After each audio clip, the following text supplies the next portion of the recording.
காப்பாத்துற இடத்துலயே தான் நான் போய் விஷத்தை அறிஞ்சிட்டு வருவேன்னா என்ன பண்ண முடியும்?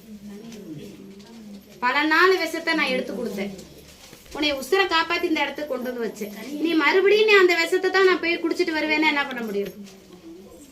ஓரளவு தான் நான் உன்னை தேடி கொண்டு வந்து கொடுப்பேன். உன்னை உசுரை காப்பாத்தி இந்த இடத்துல கொண்டு வந்து வச்சிருக்கேன், ஏன் எல்லையில கொண்டு வந்து வச்சிருக்கேன். அங்க தடுமாறி இங்க தடுமாறி கருவில்ல ஏன் எல்லைக்கு தான் நீ வந்து உட்கார்ந்து இருக்க. சரியா? நீ போற வழி தவறான வழியா இருந்தாலும் குழந்தைய சொல்ல கிடையாது தாய். சரியா? உனக்கு அதுதான் எல்லாமே உதவிக்குன்னு நிக்குது. உன்னோட கட்டினதை வச்சு எந்த பிரயோஜனமும் உனக்கு கிடையாது. சரியா? அதுதான் எல்லாத்துலயும் உனக்கு நிக்குது. அப்படி இருந்து நீ மறுபடியும் போய் அந்த இடத்துல நிக்கும் போது உன்னைய வச்சு வேடிக்கை காமிக்கிறாங்க. தனிமையில இருந்தே உன்னைய கொலை செய்ய கூட தயங்க மாட்டாங்க. புரியுதா இல்லையா? தனிமையில இருந்தா கொலை செய்ய கூட தயங்க மாட்டாங்க. உன் பிள்ளைங்க தான் அதையா நிற்கும்.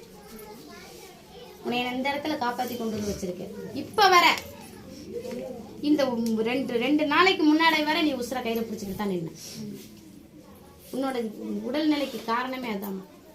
நீ மாண்டு போகணும்னா 1.5 வருஷம் ஆயிருக்கணும் நீ இறந்து.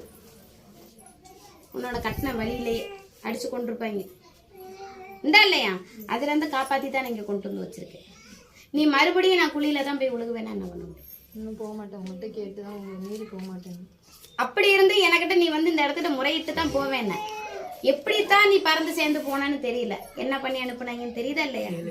எப்படி இருந்துச்சுன்னு தெரியுதா இல்லையா? உன் மயக்க இத்தனை நாள் போட்ட மயக்கத்துக்கு காரணத்தை நான் சொன்னேன்னா இல்லையா? சுதானமா இருந்துக்க ராணி.